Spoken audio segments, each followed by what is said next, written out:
News overseas, despite his lame duck status as the leader of the free world, U.S. President Joe Biden, through months of high-stakes diplomacy, managed to pull off a multilateral deal involving countries to finally bring home Americans held hostage by the Kremlin for the longest time.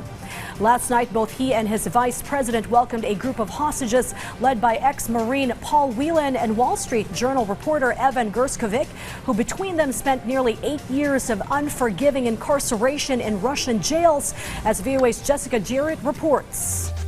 A moment long awaited for.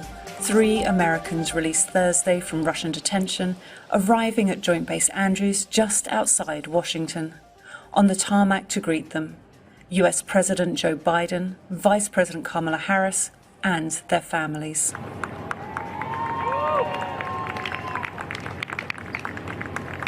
An historic deal involving several allies secured the release of 16 political prisoners held in Russia. Their price? 8 individuals requested by the Kremlin.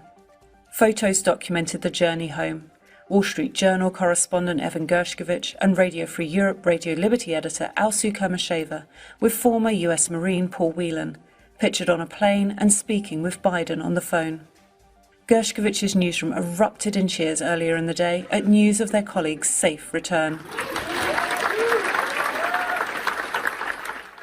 The Moscow correspondent had spent close to 500 days in a Russian prison.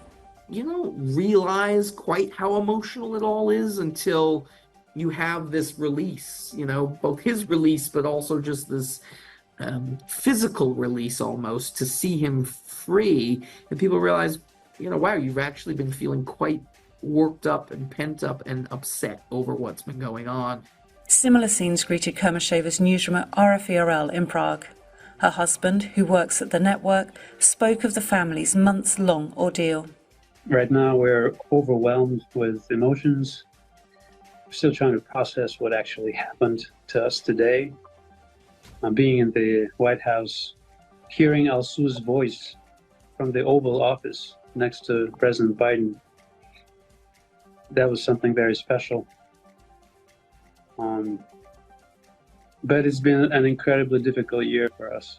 From their reunion under the media gaze, the families are expected to travel on to a facility in Texas to receive support and privacy while they adjust to their return.